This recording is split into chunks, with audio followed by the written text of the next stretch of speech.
Добро утро, почитувани слушатели на Радио Лидер. Уште една недела почнува на вашата добро позната фреквенција. Огромни предизвици за светот.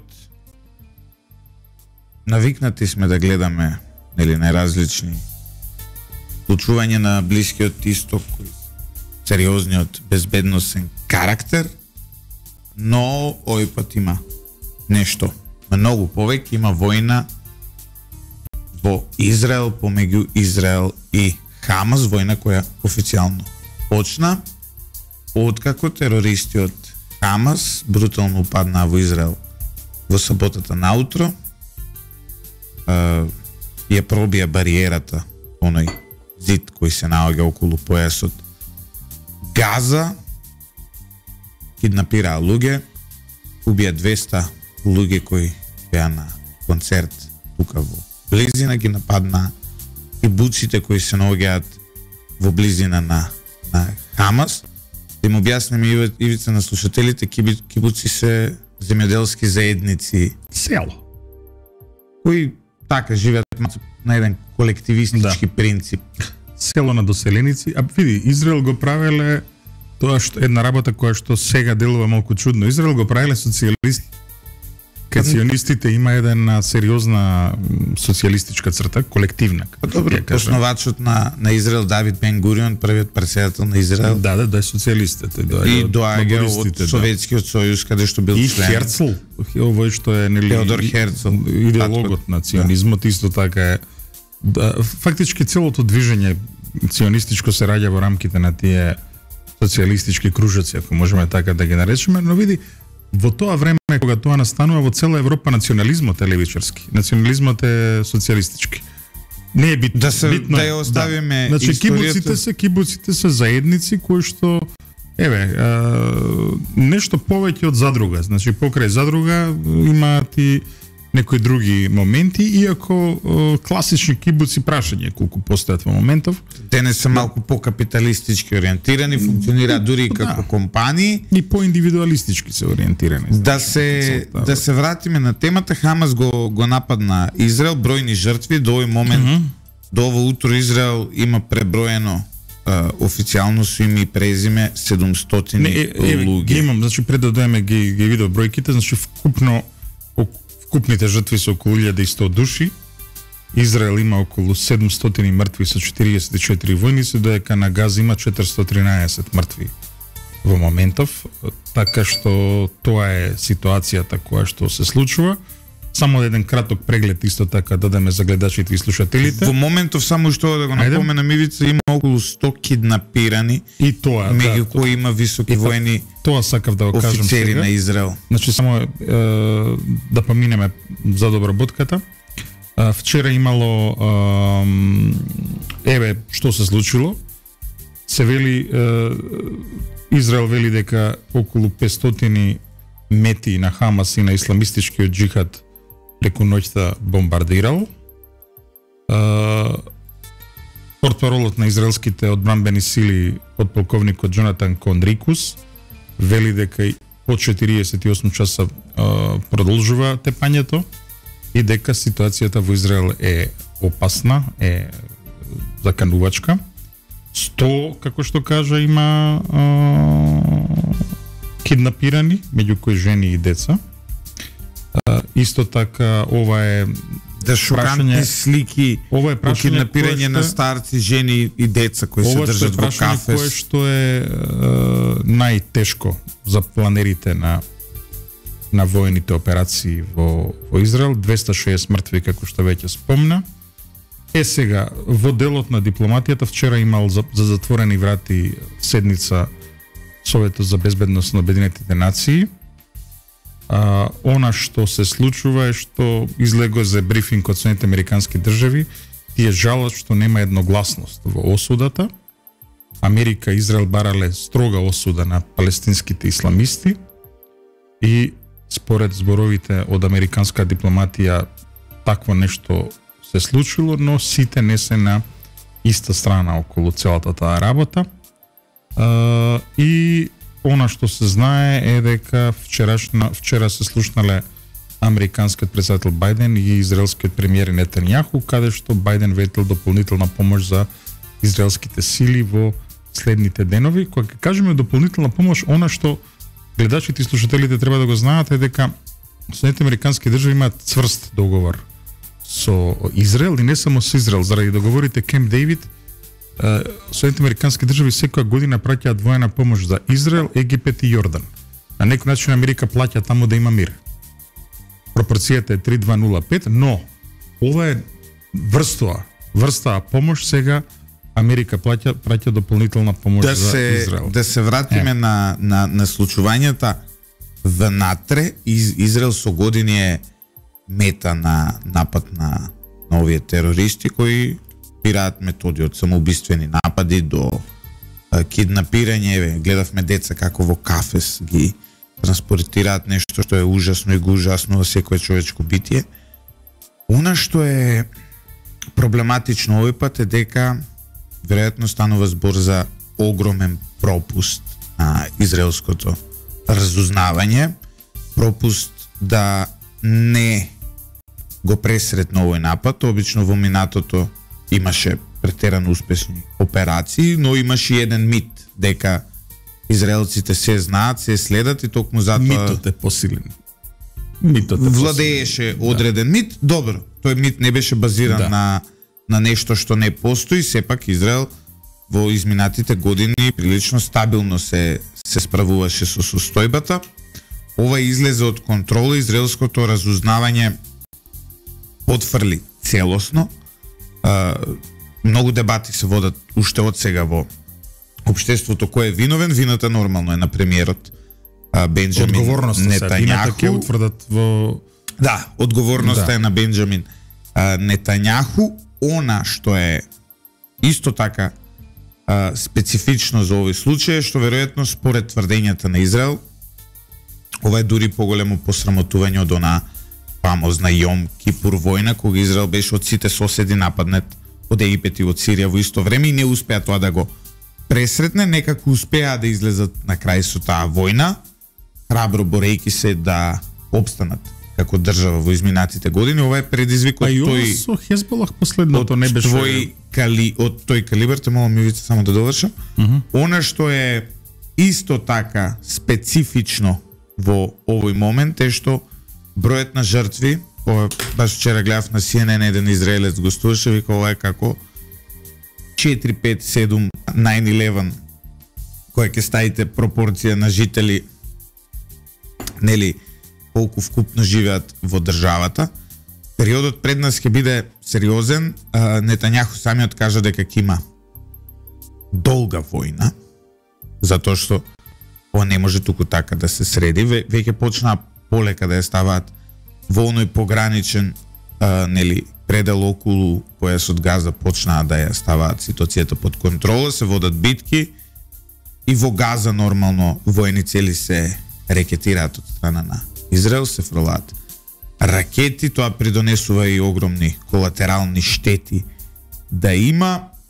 Ова прашање ќе ја тангира светската јавност подолго време, но за да бидеме сериозни во нашата анализа, мораме да знаеме која е геополитичката улога на се ова.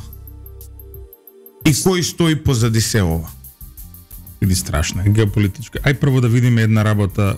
Вчера имав разговор со еден мој пријател кој што вели како ова нас не тангира. Истиот пријател нешто ме праќаше и како нас не тангира ова со Украина и Русија. И токму тоа им беше одговорот. Ако мислиш дека не тангира сударот во Украина, влези во супермаркет и види колку не те тангира. Така, погледни ја сметката за парно, види колку не те тангира. Погледни ја сметката за струја, види колку не те тангира. Истото се однесува и за Израел и Палестина. Значи, Македонија... Не, добро, сега да се разбереме. Те молам терминолошки да останеме мејнструм, Палестина не постои. Како не? Сега, те молам сега. Има тука резолуции на Обединените нации, како не постои. Значи, Палестина не е призната држава, не членува во Обединените нации. Палестина е територија во склоп на Израел. А Косово? Што? Постои. Република Македонија го признава Косово, Палестина не ја признава. Значи да се разбереме. Социјалистичка федеративна република Југославија во 88 година ја призна Палестина. Тоа е на Југославија. Република Македонија ниту има дипломатски односи со Палестина, ниту ја признава Палестина. Што е Палестина. грешка? Да, голема грешка за Македонија. Ако ти мислиш дека е грешка тоа што овие деца у кафе што возат не признале, тоа е твој проблем. Не, ја мислам дека е грешка што Македонија нема односи со дипломатски односи со Палестина. Ја мислам дека да се разбереме. Македонија не признава Палестина. Да. Палестина не е членка во Обединетите нации. Постои во рацете, во главите на радикалите кои ја признаваат. Радикалите кои 200 луѓе кои се убиени шведски радикал на концерт ги сметаат за нешто добро. Германија радикална земја? Не постои Палестина. Италија радикална земја? Палестина не постои. Србија радикална земја? Палестина не постои, почитувате го уставот и законите на Република Македонија. Грција радикална земја? Продолжи понатам. Значи во војнава има две страни. Од една страна е Израел, од друга страна се терористите од Хамас. Тука Палестина не постои. Палестинските власти оние во Рамалах, кои практично преживуваат затоа што Хамас не може да ги убие поради Израел, не застанаа за војната. Во западниот брег никој не ги поддржа Хамас. Нема војни акции кои доаѓаат од западниот брег кој е под владење на онаа влада во Палестина. Ќе го средам тоа. Значи, ова е војна помеѓу Палестина и помеѓу Израел и терористичката организација Хамас. Не е војна помеѓу Израел и Палестина. Терминолошки да ги следиме. Добро, јас не мислам така, сега искрено. Значи ти мислиш дека Хамас е представник на Палестина? На Газа. Во Газа појасот Хамас е власт. Значи, пред ова да експлодира, Израел водеше преговори со посредство на Египет, со Хамас, и во тие преговори беше вклучена и Саудитска Арабија и Катар. Штом водиш преговори со некој, ги признаваш за некаква власт. Може не ги признаваш за држава, ама ги признаваш за власт. Така што тоа е тоа. Сега имаме отворен воен судир измеѓу Израел и Хамас. Војниот судир ќе видиме како ќе се одвива и како ќе заврши. Во секој случај она што ти го почна, што е геополитичката анализа, тоа е тоа дека израелско-палестинскиот судир е еден од најголемите проблеми во поширокиот регион околу Македонија. Овој судир генерира нестабилност, вклучува една земја која што е де факто, иако не и де јуре, нуклеарна сила, тоа е Израел. Исто така генерира бран на бегалци од целиот тој регион, генерира нестабилност и оневозможува да почне обнова на целиот тој регион, трговски врски и така натаму. Сето тоа има импликации страшни врз Македонија. Например, бегалската криза што се случува кај нас може точно да се причините за таа криза се лоцираат и во овој сериозен конфликт. Од друга страна видовте дека не знам дали видев вчера известувањето дека воената група што ја води носачот на авијени Форд веќе е упатена кон источниот Медитеран. Да, затоа што ова значи има пресериозни импликации. Синоќа она што го објавија сите релевантни светски медиуми пред се Wall Street Journal ги објави информациите е дека сериозни разузнавачки информации на Соединетите Американски држави, но и на Израел говорат дека зад се ова геополитичката идеја е да се спречи договорот кој Израел требаше да го постигне со Саудитска Арабија и со дел од арапските земји, затоа што во таа ситуација Израел ќе беше веќе во една фаза да ги решава своите проблеми со арапските земји, кои што веројатно ќе значеше и подобрување на состојбата на палестинците кои живеат во Израел. Очигледно е дека ова е обид на Иран да го спречи сето тоа. Затоа што во изминатиот период гледаме, сега да се разбереме, во Иран живеат шиити, палестинците се генерално сунити. Да, генерално. И христијани, но најголем дел се доминантно сунити. И друзи. Добро, друзите се нешто посебно. Хамас, друзите се посебно нешто во ред. Они го поддржуваат Израел де факто, нели? Они не имплементирани се и голем дел од христијаните и голем дел од муслиманите. Христијаните не. Христијаните се палестински националисти. Има околу 1 милион палестинци кои живеат во склоп на Израел. Имаше во изминатиот период добар живот живеа и голем дел од оние од Газа на кои им беа давани работни дозволи, па работеа во Израел и така натаму почна некакво олеснување на работите. Е сега да се вратиме. Во Иран живеат сунити. Хамас организацијата е радикална шиитска, сунитска организација. Таму живеат шии. Шиите го поддржуваат Хезболах. Во минатото таму имало огромни конфликти на релација сунити-шиити. Имало. И има се уште, но она што е гейм ченџер во изминатиот период е тоа што Иран, затоа што гледа дека Хамас, сунитската организација, е онаа која на терен ги диктира работите во Израел, почна да ја поддржува Хамас максимално во изминатите неколку години. Имаме бројни средби, пред се таа соработка Хамас-Иран, иако е прилично неприродна поради различноста на религијата, ја води на како да го наречеме тоа?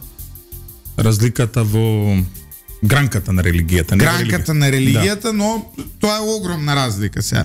Во Европа за такви разлики многу војни, во исламскиот свет многу војни имало, нели, меѓу другото. Но Шалех ал-Арури, тоа е вториот човек на Хезболах, оној кој е задолжен за военото крило на организацијата и кој повеќе ја контролира Вестбанк од Газа. Во изминатиот период има бројни посети на Иран, средби дури и со ајатолахот Камнеи. Она што се случува е дека, според Wall Street Journal, имало бројни средби на раководството на Хамас и Иран во Либан во изминатите неколку месеци и дека наредбата, односно да падне овој напад, паднала минатата недела во Либан. Тоа го збори Wall Street Journal, истовремено должни сме да кажеме дека вчера Блинкен кажа лично дека Америка нема никакво директно знаење за било какво иранска вмешаност и покрај тоа што израелскиот претседател кажа дека Иран бил архитект на целата работа и во самиот текст на Wall Street Journal тоа го пишува дека високи дипломатски и разузнавачки американски како да кога некој скриене, значи представници како да ги наречеме, рекле дека немаат доказ дека има една ваква работа, така што веројатно брифингот на Wall Street Journal е од израелски извори, ќе видиме вака ќе се одвива. Истовремено не заборавај. Една од оние работи кои што ги сменија работите во Блискиот Исток беше постигнатиот договор за обнова на дипломатските односи помеѓу Иран и Саудиска Арабија. Иран и Саудиска Арабија постигнаа договор со посредство на Кина, ги вратија дипломатските односи, ги вратија амбасадите и обновија трговијата. Ова е голема работа. Значи, истовремено оваа работа ја влошува ситуацијата во која што Израел функционира вака како што Израел мисли да функционира, затоа што во моментов, види, палестинското прашање е прашање околу кое што во муслиманскиот и во арапскиот свет има консензус. Таа работа не сме да се заборави. Па исто како што израелското прашање е нешто што во христијанскиот и западниот свет има консензус. Нема. Не си го право. Кој е против? Европската унија јасно кажува дека Европската унија што јасно кажува? А не против е, како против? Европската унија стои за тоа дека Израел треба да постои кон држава, но и дека треба Палестина да се признае. Тоа е различно од позицијата на овие други кои сметаат дека Израел не треба да постои. Не е така, не е така. Значи не си го право. Значи не постои таков. Значи Европа вели дека Израел и Палестина треба да постигнат траен мировен договор кој што ќе произведе палестинска држава. И two-state solution кој палестинците го одбија помалку или повеќе. Не е точно. Имаше Нетањаху е човекот кој што го невозможи тоа. Значи Нетањаху е значи Јицак Рабин доби Нобелова награда ради тоа. Затоа што Јицак Рабин како човек утврди дека нема траен мир за Израел, дека нема решавање на израелско-палестинскиот спор. Тука беше и Шимон Перес во тоа, беше и Јасер Арафат во целата таа работа. Значи човекот кој што го минираше договарањето, меѓу другите беше Бенјамин Нетањаху. за оваа работа, мислам, нема потреба дискусија. Огромни критики има за ова врз Нетањаху во израелското општество. И во моментот кога, и ова работата е, ако нешто е потребно на Израел, му е потребен мир. Ова не е потребно. Ова е стравот што се случило. Но мислам за секоја осудела Хамас што го направил. Но Израел мора да постигне мир. Нема мир без мир во земјата и мир со соседите. Дека Израел мора да постигне мир и мора да ја стави работата под контрола, тоа е факт кој и во сериозни геополитички предизвици. Сега имаме војна која трае во Украина. Да. Имаме војна во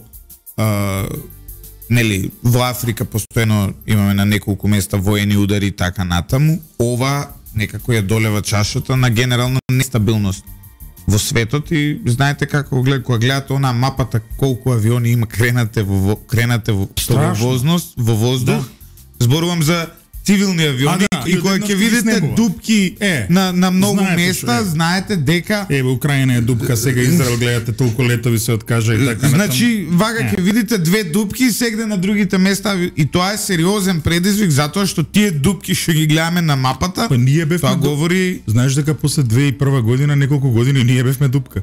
Па нормално тоа се пукне прва некоја работа, тоа се случува. Сега види Израел со целата своја она ингениозност што има во делот на стартап, земјоделие и така натаму. Значи замисли сето тоа колку ќе биде уште посилно во моментов кога ти имаш нормални граници, нормална трговија со сите соседи. А вака види пренапрегнати си, нормално е. Мислам и ние да живееме во такво обкружување ќе бидеме пренапрегнати. Сега мора и од една културолошка гледна точка да ги гледаме работиве.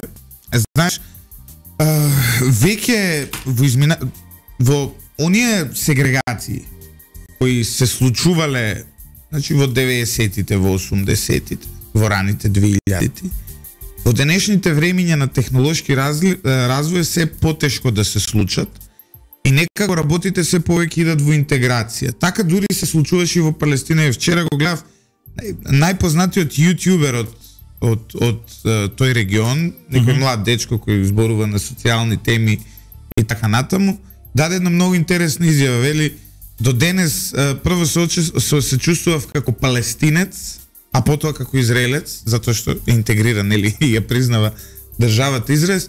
Од денес, вика, после ова што го направи Хамас, прво се чувствувам како израелец, а потоа како палестинец. Иако, вика, ги имам и двата идентитети. Сега, што стои позади тоа? Израел потврли во создавањето на една интегративна нација. Во кое што, де факто, таа популација која е таму огромен број, негде скоро 50-50, зборувам за муслими. 7 милиони се, ако гледаме израелци, 6 милиони се палестинци, меѓутоа да ви израелци ви имаш 20% араби. Значи, дури 50-50 еве стави.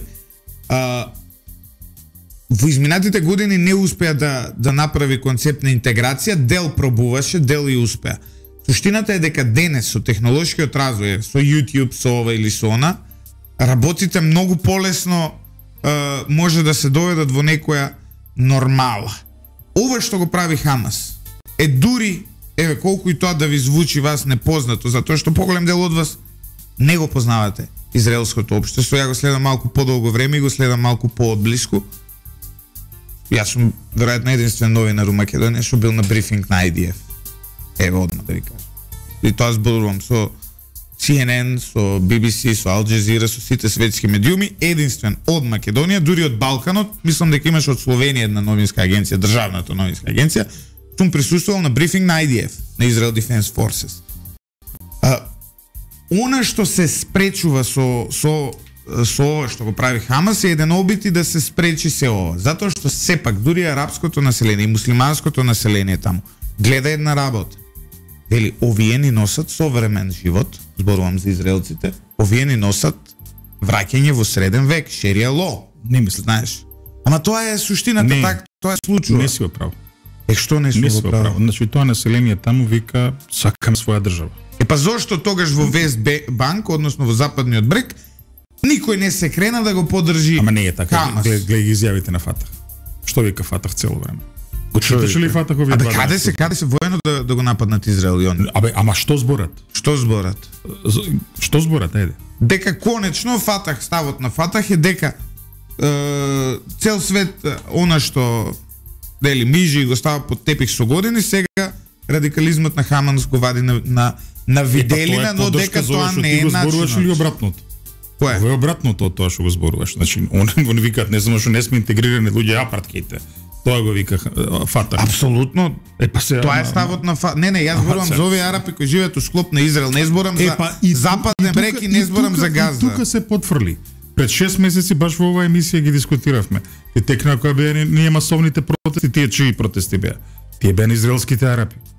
И од пример за интеграција имаше протести страшни. Вика како се еден слушател вели заспав, не слушав од почетокот, можеби кажавте како се набавени 5000 ракети во тајност. Тука е еден слушател во тоа, знаете сега. Да, комплексна операција е набавување на тоа оружје, но исто така не е ни помалку комплексно тоа дека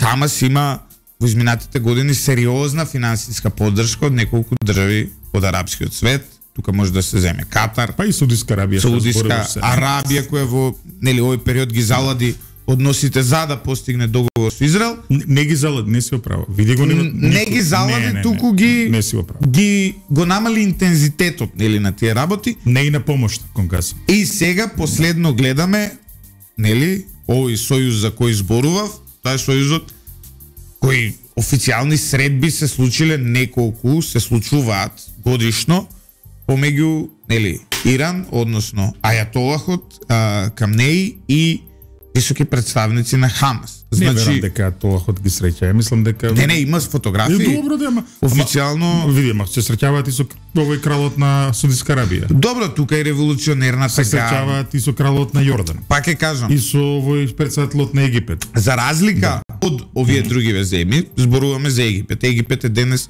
земја која сака да одржи мир таму. Меѓутоа, Јордан исто е земја. Дали се среќаваат со Хамас? Има ли исти такви фотографии? Абе имаат, затоа што се арапи се, нормално, еден народ се. Да. Значи, но што е разликата? Египет е земја која сака мир на Блискиот Исток. Абе има договор. Јордан, Јордан истото. Тие три земји се врзани во договор. Израел, Египет и Јордан. Се уште има посериозен предизвик од тоа Хамас да го поддржува, внатре има проблемот со турци, со курди.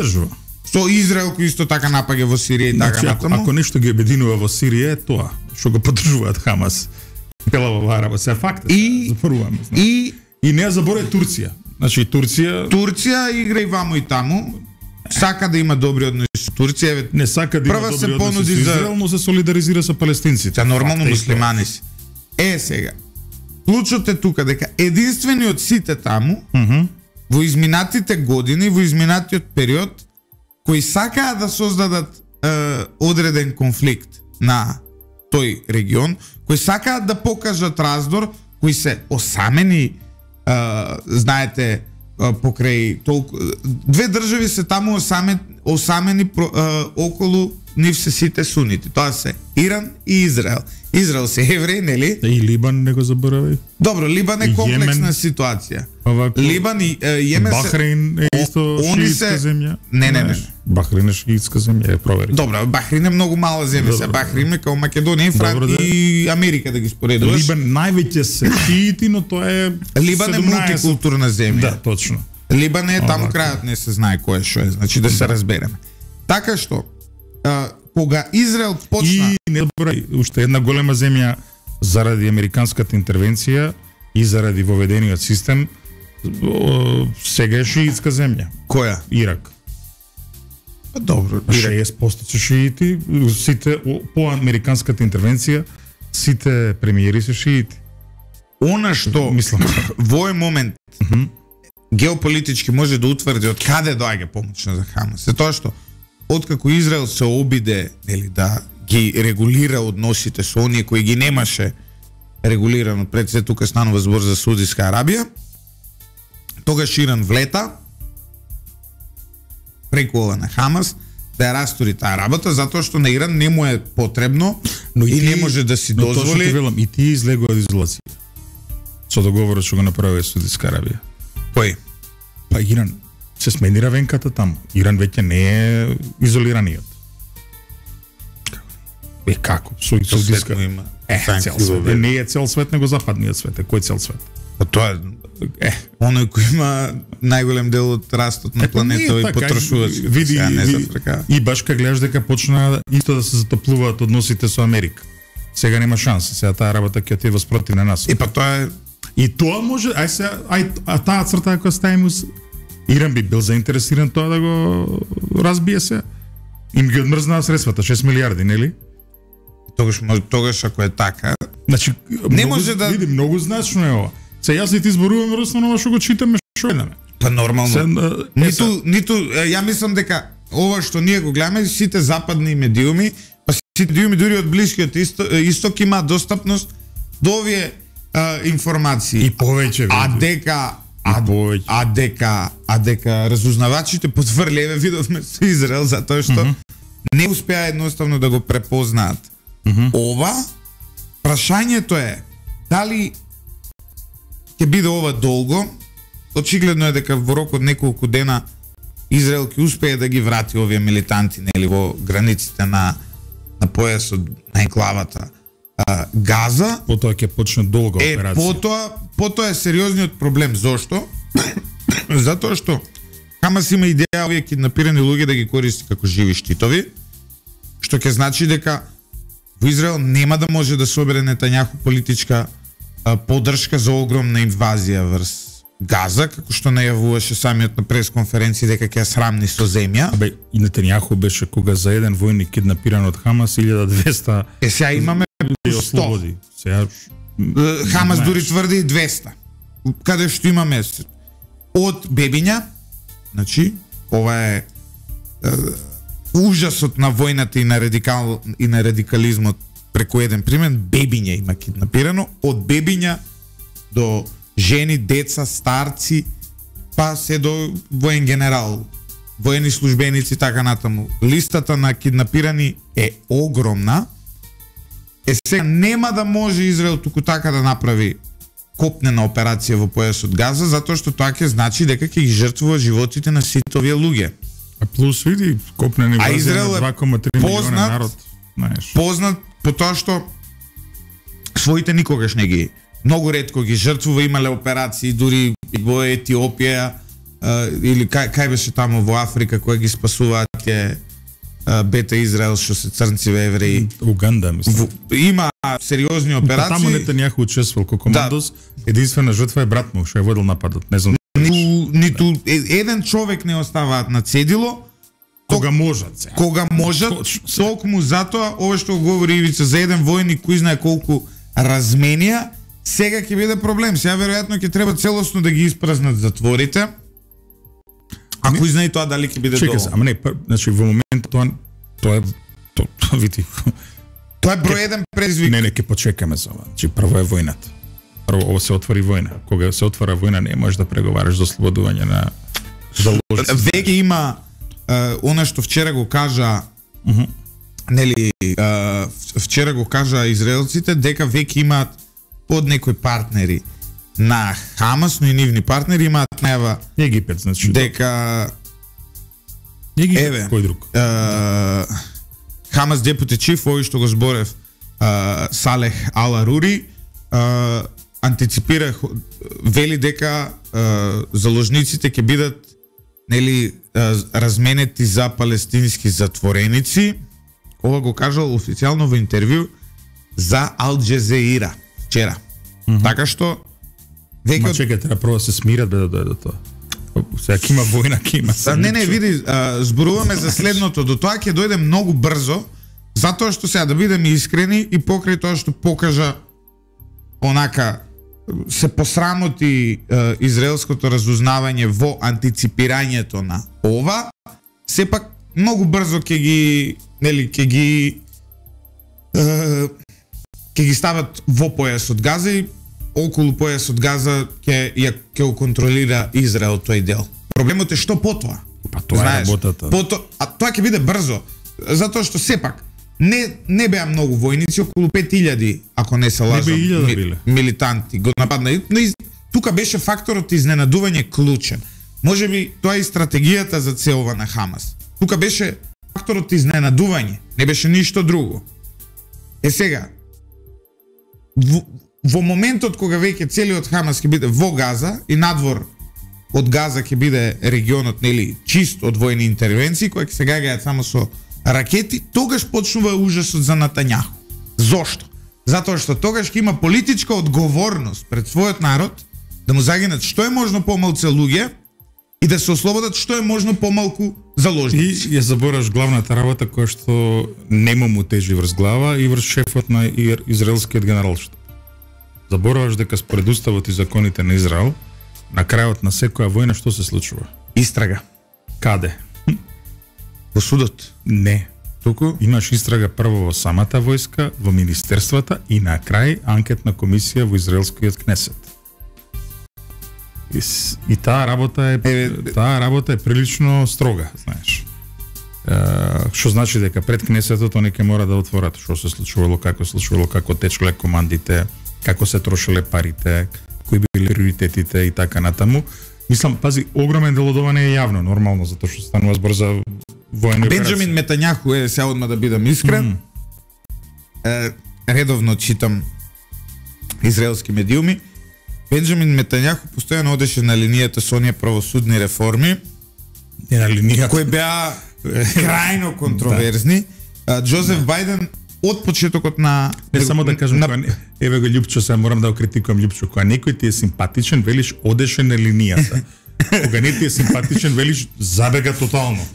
Човекот у војна е греот е зашто се вика одиш на линијата, што кога некој оди на линијата иде од друга страна на линијата. Со ова одење по линијата сум поблаг од буквално сите израелски медиуми во однос на него. Посебно Харец е да. Да, посебно Харец кој има еден едиторијал кој беше така љут на оваа тема.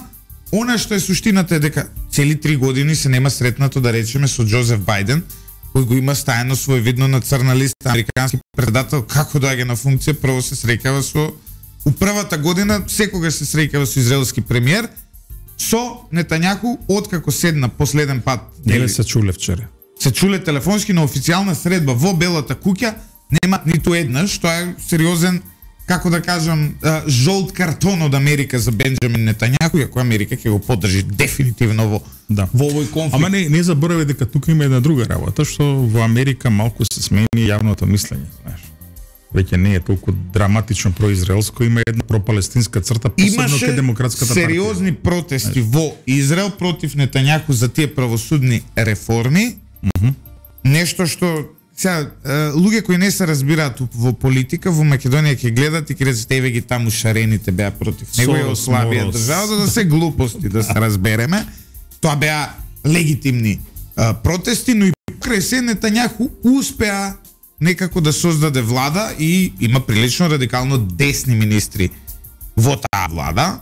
Националисти. Искрено има луѓе кои што ја не би ги погледнал, не па остани во коалиција. Има сериозни.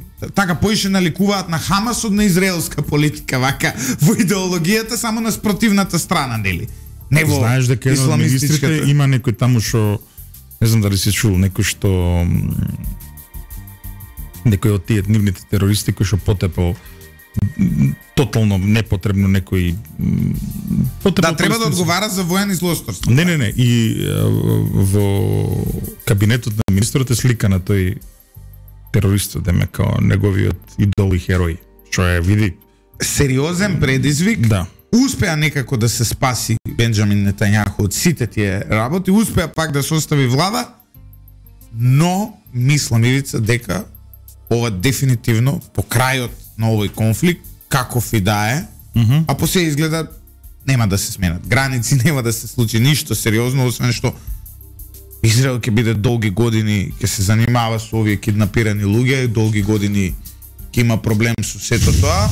Види, не е мислам моментот, дека ова е крајот на Нетањаху. Не е моментот кога треба ние да зборуваме што ќе се случува потоа. Потоа најверојатно ќе се отвори овие процеси што ги зборуваме, значи за некој трајно решение. Не. Тоа кога зборам за трајно решение, не зборам за балканско размислување. Не мислам дека светот е во фаза во овој момент, токму затоа и овој конфликт е толку тежок. јас не согласувам со тебе. Добро. Мислам дека не е се уште зрела ситуацијата за трајно решение и мислам дека токму тоа што не е зрела. Не викам веднаш. Не е зрела ситуацијата за трајно решение, токму тоа беше злоупотребено, искористено токму од Хамас да го направи. Колку време помина помеѓу интифадата и договорите од Осло? 5 години, 88-93. Значи, ја не викам веднаш, некам ни за 5 години. Меѓутоа, дека после ова, дека Израел мора да зачека рината, мора да зачека рината. 9 часот дојдеме со кратка пауза за реклами, почитувани слушатели, по која се враќаме во вториот дел на емисијата, да дознаеме какви импликации ова може да има на нас.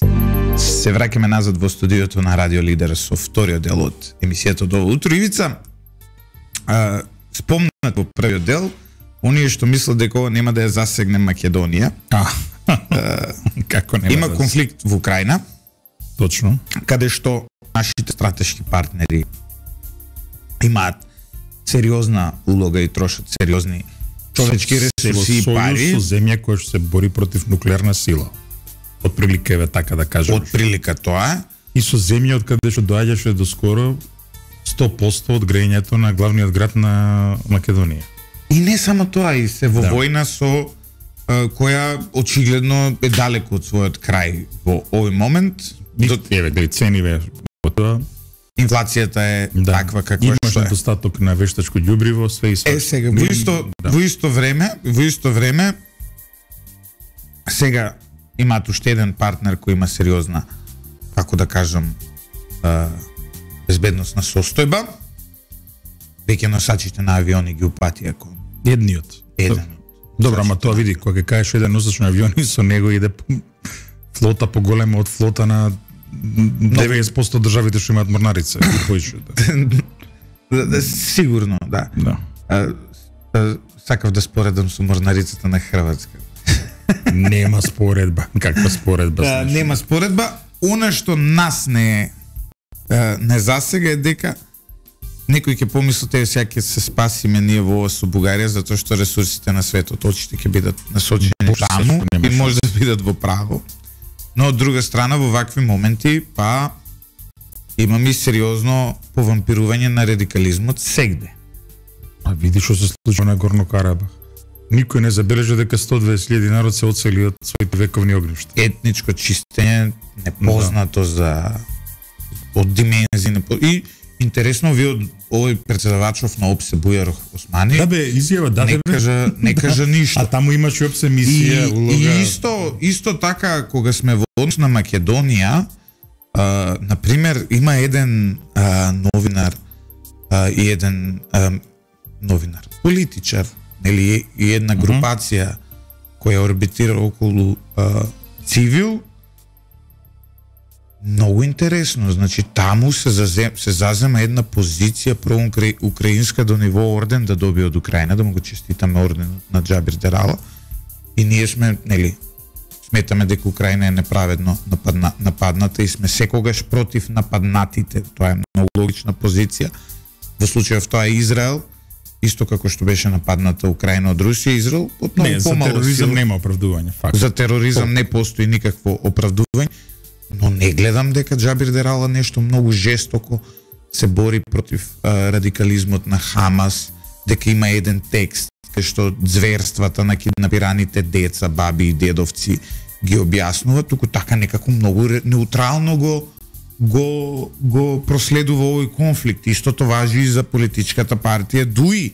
Ако сакате, до пред само неколку месеци, а може би и се уште, во Чаир имаше палестински знамиња на многу локации. ДУИ се националисти, а Косово и Азербејџан се две муслимански земји кои се сојузници на Израел. Ама некако еве Џабир Дерала некако многу тероризмот на Русија го осудува, ама тероризмот на Хамас некако многу. Ако бидам злобен, не сум злобен, туку сум близко вистина, чека да му кажат.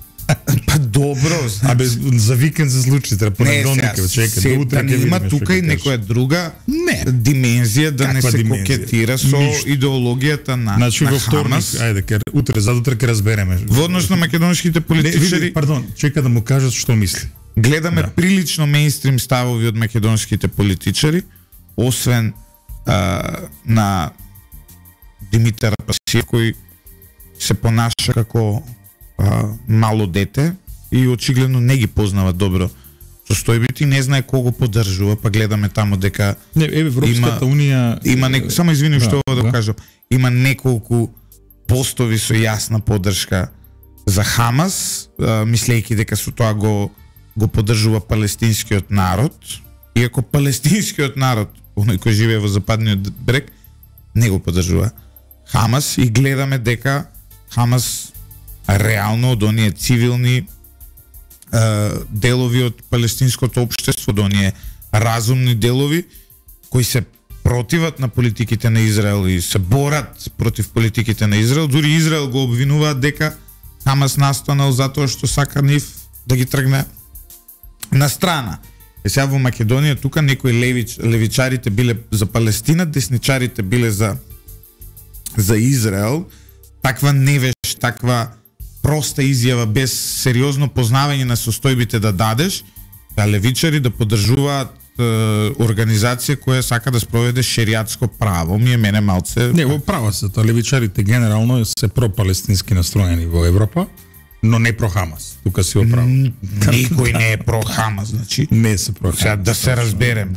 И никој не вели дека никој па од десничариве во Европа не вели дека палестинскиот народ треба да гине, треба да му се прави етничко чистење. Освен најрадикалната десница која што... Да, освен Герт Вилдерс и компанија, да бидеме вака. Добро, има таму одредени елементи, но најголем дел од оние кои се и мејнстрим левици и мејнстрим десница се за мир, што е многу нормално. И не поддржуваат терористички напад. Па види, затоа што еве кај Израел преку море од Европа, преку Медитеранот. Тоа е суштината и тоа е причината затоа што одредени политичари успеваат, одредени политичари не успеваат, затоа што кога вие навлегувате во радикализам, во очите на најголем дел од луѓето ве гледаат вас како будала, што и сте. Затоа што кога поддржувате терористичка организација, а доаѓате од земја во која што се уште може да се прошетаме на улица без да ни падне ракета, тогаш народот за вас смета дека на овој сериозно му фали нешто. Исто гледам по социјалните мрежи една поддршка за Хамас, но ќе им простам на луѓето затоа што најголем дел од нив не знаат што се случува. Типот поддршка за етничко чистење кон Израел, што е исто така нешто што не е ни план на Израел и никогаш не ни било во последните години. И тоа е лудо. И тоа е лудо. Се луѓе од крв и месо, се како 2,3 милиона народ, мислам, чекај. Сега дека има, како вика србите, лакше мало.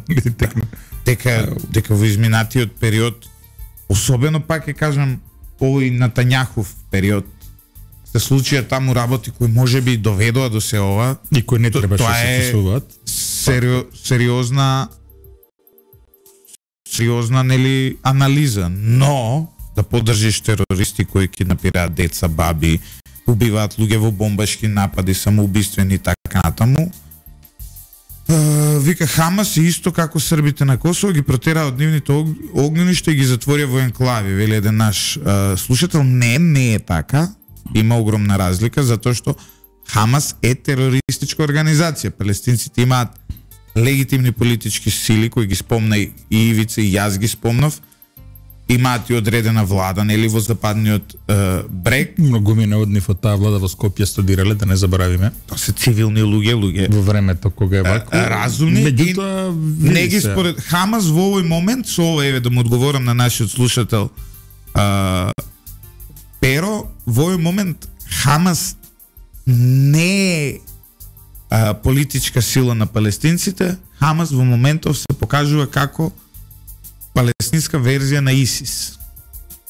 Тоа е Хамас. Со овие последни активности кои во таков радикализам забега, Хамас може да биде само тоа. Хамас не е Јасер Арафат.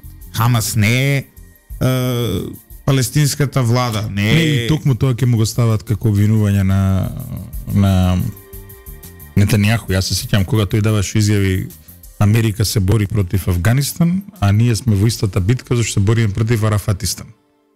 И еве до кај стигна. Значи, како да ти кажам, ти кога ти кога најлогичниот партнер го игнорираш, ќе добиеш друг партнер, знаеш. Тоа е проблемот. Тоа е проблемот. Да, Исто како за, знаеш, кога си го понижуваш партнерот, ќе добиеш друг партнер. Тоа е проблемот. И во брак. сега знам дека ќе звучиме како некој кој се така прилично кликбейт, но како може ова да се одрази на македонско-бугарскиот однос? Ова е озбилно прашање. Колку и да делува сега ова теорија на заговори вака или онака, Па прво по вампирувањето на светот безбедносно може да има импликации на нас некако. Може. Значи, ја повеќе мислам дека украинското прашање може да има врз нас влијание. Лепшо. Посебно кога ќе се дое до моментот, не сме таму, на решавање на украинското прашање. Затоа што мислам дека таа европска димензија што ќе се понуди на Украина ќе се одрази на македонско-бугарското прашање. Ама далеко сме од таму.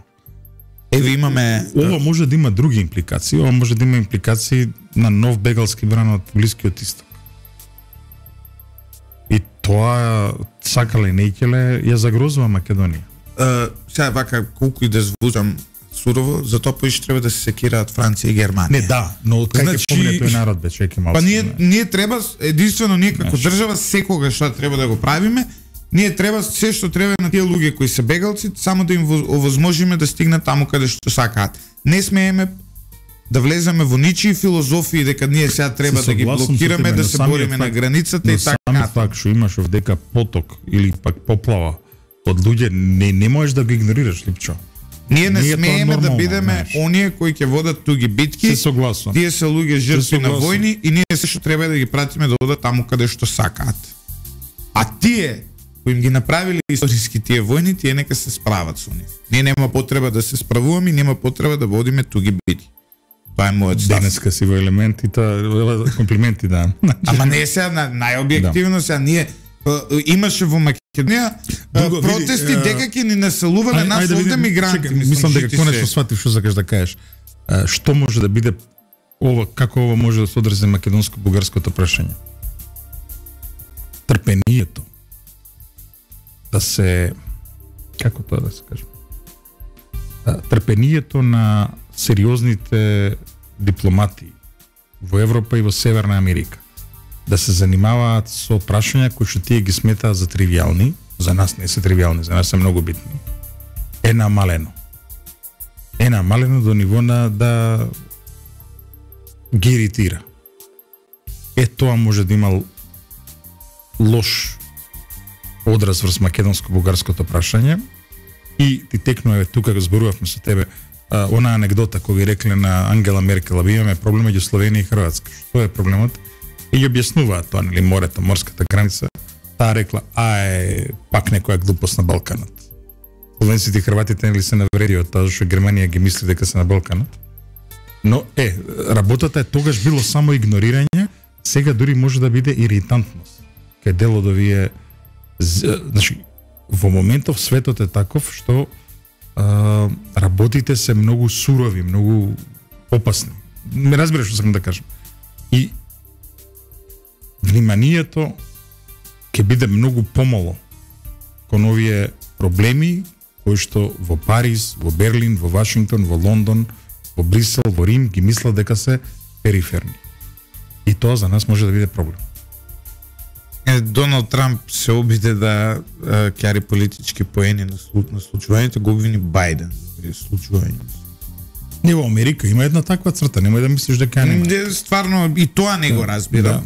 И тоа нивна работа, се на крај. И тоа не го разбирам, а она што најмалку во овој момент па дури медиумите во Соединетите Американски држави го земаат во обзир е тоа дека голем дел од овие киднапирани луѓе се американци. Дека имаат двојно еден дел, не е толку голем, десетина, еден дел, помалку од 10 сигурно така. И оние на концертот што беа убиени 200 и нешто луѓе од цел свет ги има, бил некаков интернационален концерт, така што ова може да создаде сериозни импликации во внатрешните општества.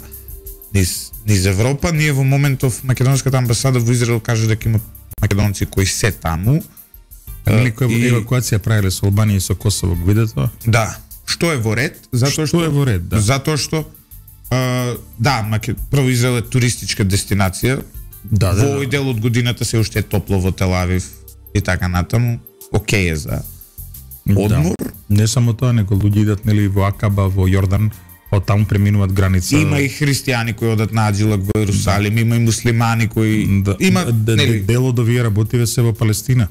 Во западниот брег, овие христијански тлеме во Палестина. Да, витлеме во Палестина. После во источен Ерусалим има исто така дел од тие христијанските, како се вика, светилишта.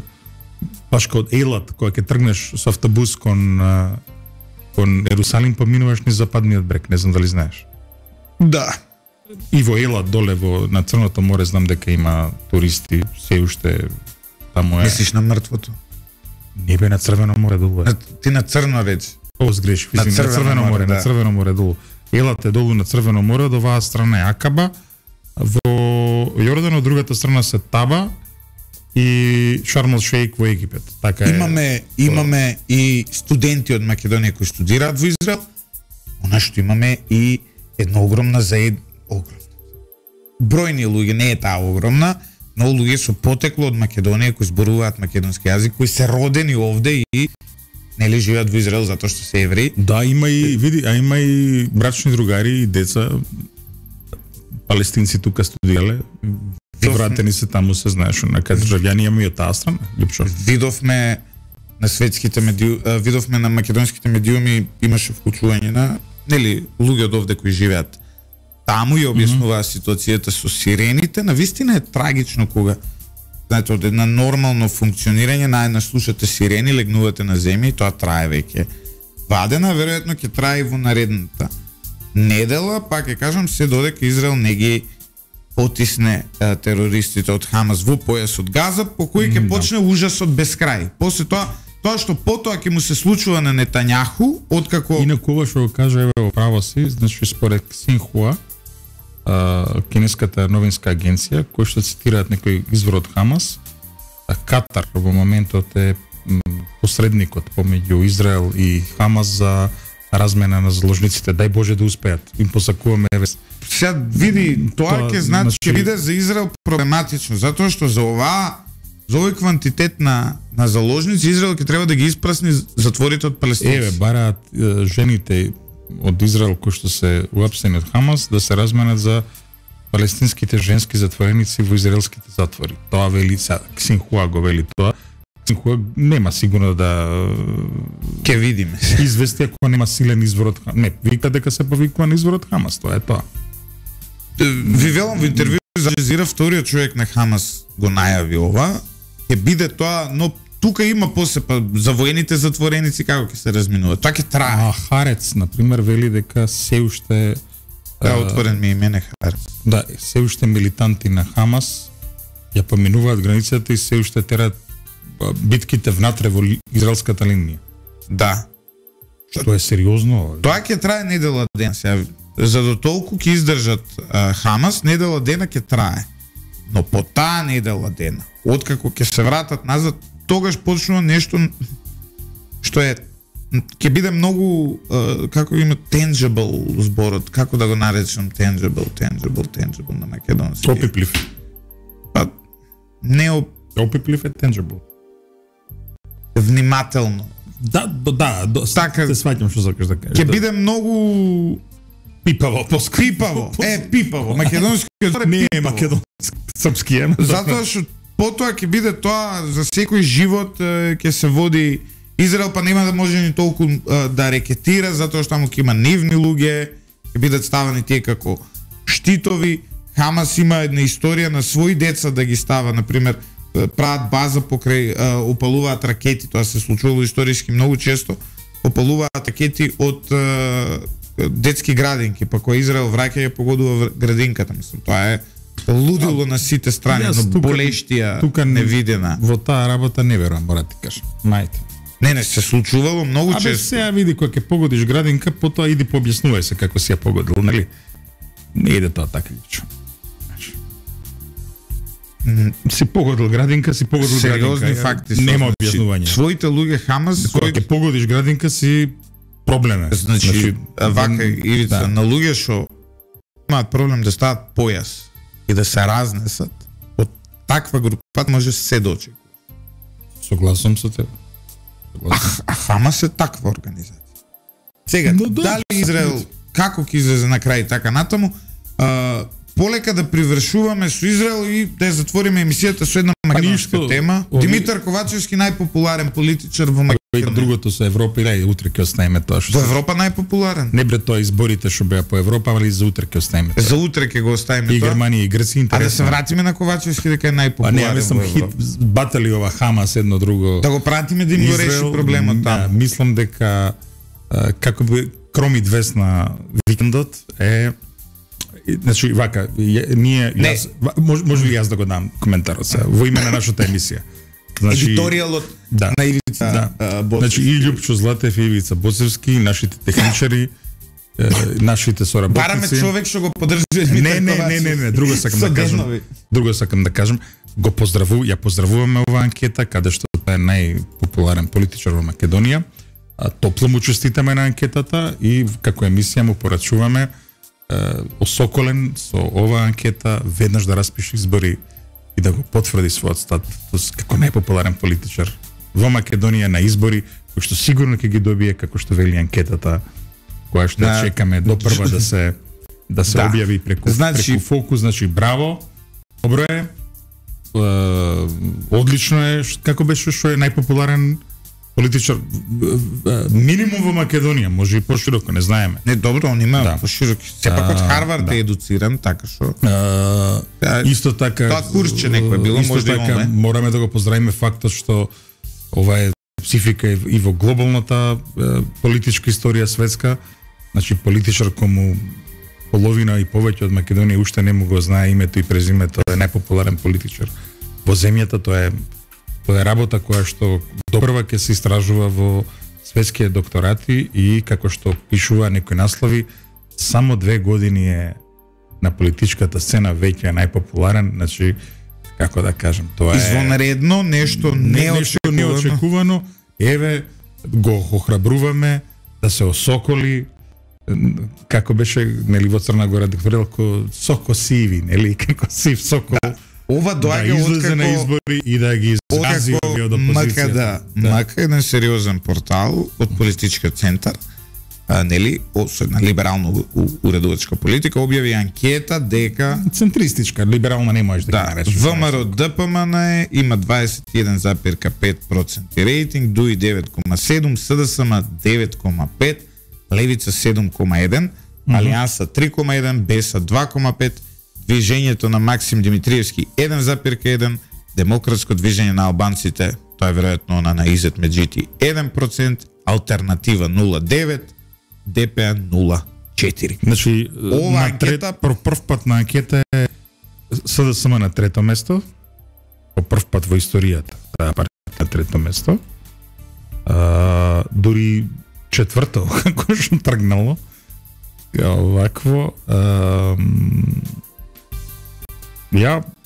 Добро. Јас се уште мислам дека во анкетите во моментов има еден вид на социјална мимикрија. Знаеш што е таа Љупчоков феномен, така? На луѓето им е срам да кажа дека е гласаа за СДСМ. Мислам дека нивниот глас е посилен од ова што го велат анкетите. Но стана срам во пристојно друштво и кога се наоѓаш на слава или на семејна весело во пристојна куќа, да кажеш дека гласаш за СДСМ, ќе те гледа народот чудно. Така што анкетата го одразува тоа дека рейтингот на партијата и угледот, не рейтингот, угледот на партијата е урнисан. Брендот на партијата е урнисан. Греот е СДСМ.